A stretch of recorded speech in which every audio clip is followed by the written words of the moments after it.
Have you ever heard a bone snap in real life? I did last Thursday, a sound I won't ever forget. It was early afternoon, the sun pounding over the low ridge of our ranch-style place out past clear water.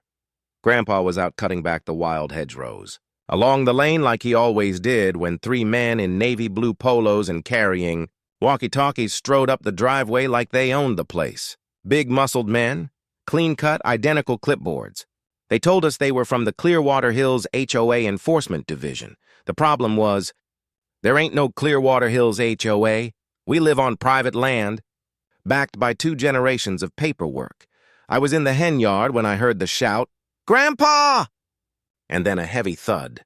I ran to the front and found Grandpa on the gravel, clutching his knee, face contorted with pain. One of the men, bald, sunglasses on, barked at me, "This property is non-compliant. You're being fined, and we're reporting you for obstruction." Obstruction? My 76-year-old grandfather was bleeding in the gravel. I shoved past them and dropped down beside him. His leg was twisted in a way no leg should be.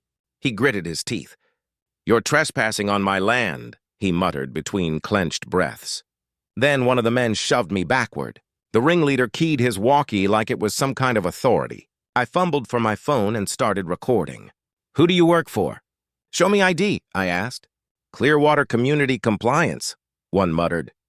"You've got no jurisdiction here." They didn't answer directly. Instead, they hurried to a black SUV parked across the road and peeled off before I could grab a plate number. That's when I knew this wasn't some routine HOA citation. This ran deeper. "We got Grandpa to the ER, compound fracture. Surgery needed. The doctor said it would be months before he could walk without pain. Maybe never without a limp." By nightfall, I'd sent that video to everyone I trusted. One recipient was my cousin Lyle, a Marine-turned-biker who rolls with a group of veterans on Harleys.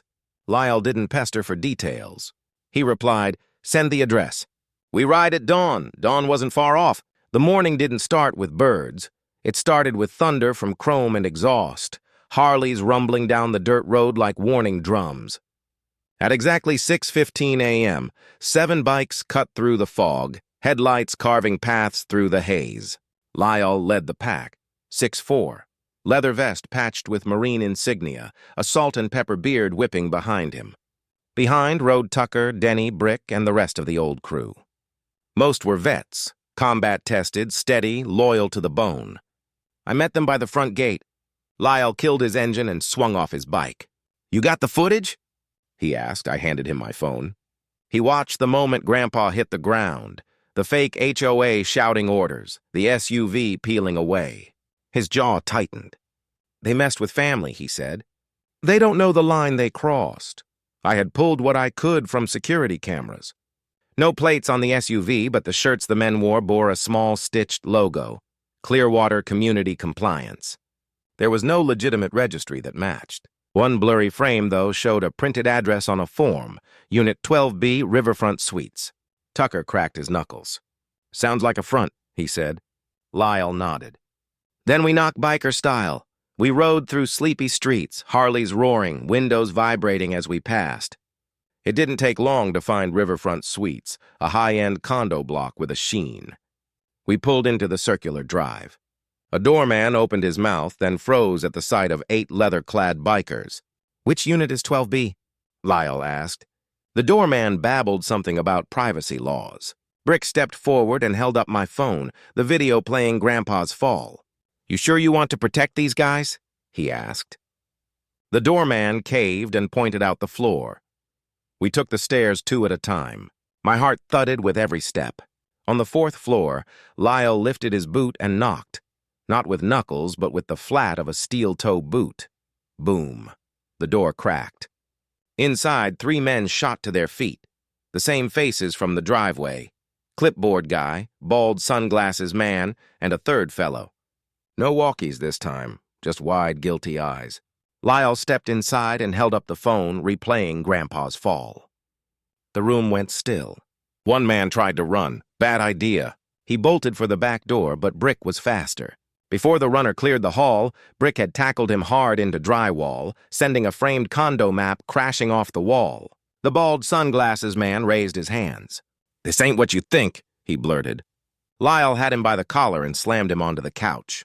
You shoved a veteran, broke his leg, and pretended Toby and HOA on private property. Start talking.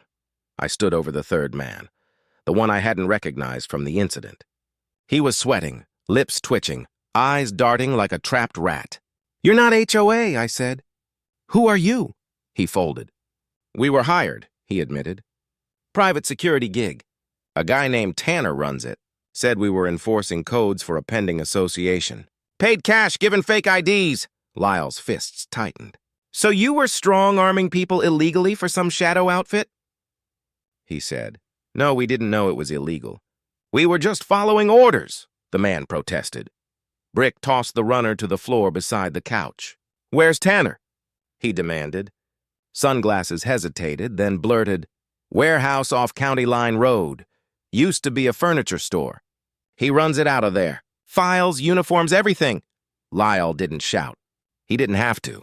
He was cold and precise. You three are staying put, he said. Don't move. Reach for a phone and we snap you. We've already got your faces and prints in this room. I photographed each of them, then sent the GPS pin to a local sheriff friend with the message, Illegal security operation. Evidence incoming. 10 minutes later, we were back on the bikes, engines growling toward the warehouse off County Line. Lyle led, his jacket snapping behind him like a battle flag.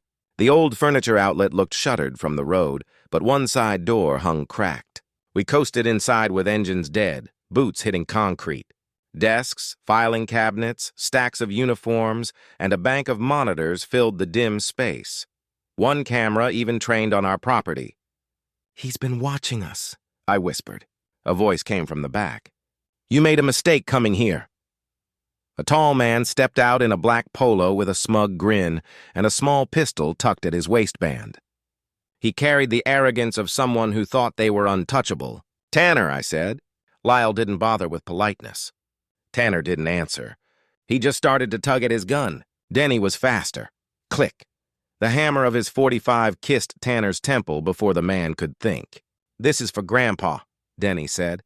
Tanner froze, fingers hovering near his belt, not daring to make a move. Denny didn't flinch. Drop it! Sit! Talk! Tanner slowly raised his hands and sank into a rusty folding chair, voice wobbling somewhere between bravado and panic. You're making a mistake. This isn't what you think. I run community oversight programs, volunteer enforcement, public safety. Brick ripped a filing cabinet open and hauled out a folder. Then what's this? He asked, flipping through pages. Names, addresses, fines, collection notices, surveillance stills. Half the people on these sheets didn't even live in HOAs. Tucker leaned in, jaw tightening. You've been scamming retirees, haven't you? Tanner's smirk thinned.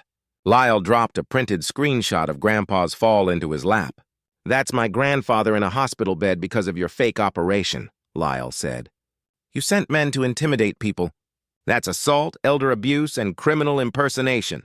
You picked the wrong ranch. Tanner backpedaled. I didn't tell them to push anyone. I issued warnings, gave orders to find properties. If someone got hurt, that's on them for resisting. Lyle's punch interrupted him mid-sentence. Tanner folded, mouth bleeding. Wrong answer. I started searching the drawers. In a locked cabinet, I found it all.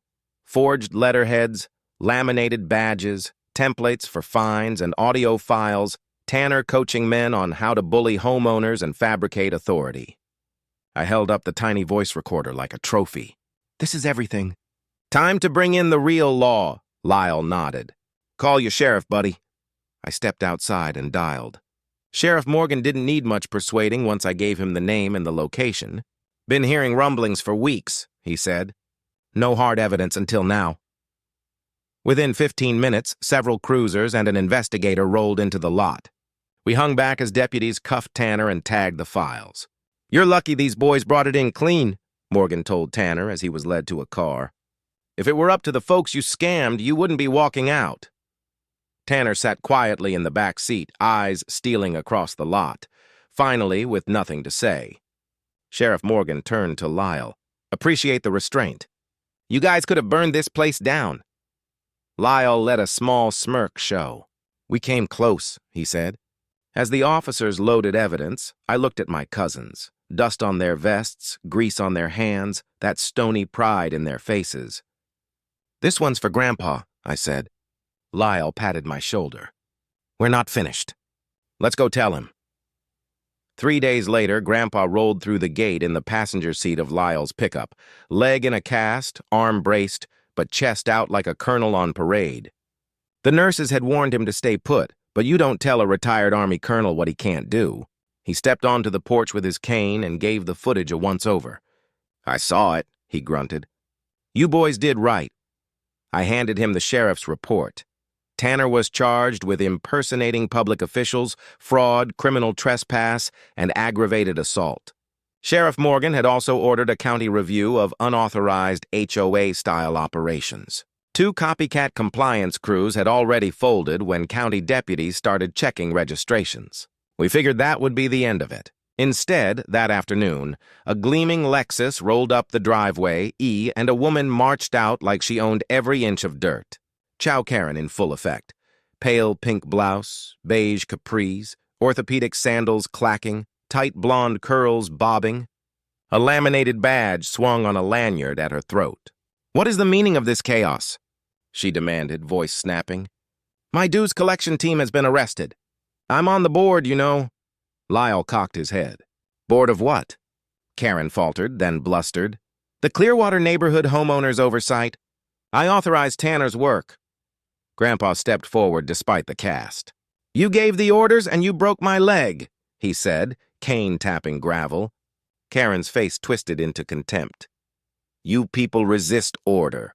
That's the problem with you backwoods types." Before she could keep ranting, Sheriff's FF Cruiser rolled up. Deputy Rice stepped out, calm as the grave, and said, "Ma'am, we need to speak with you." Karen spun and shrieked, "Don't you touch me!" "I'm protected." Rice answered, "No, ma'am. You're detained," and read her rights, right there by the mailbox. She thrashed and squealed and was gently guided to the back of the cruiser, her laminated badge clattering to the dirt. "Guess the HOA dissolved itself," Brick muttered. Grandpa grinned. "Justice ain't about shouting the loudest," he said. "It's about standing your ground and having family who won't back down." The sun slid behind the ridge as the bikes lined up once more. This time we didn't ride out for revenge. We rode to celebrate. Grandpa raised his cane like a sword and saluted. The land was ours again. If you loved watching justice served and Grandpa defended like the legend he is, don't forget to hit subscribe. There's more where this came from. Real stories, real takedowns. Smash that like, drop a comment for Grandpa, and stay tuned for the next one.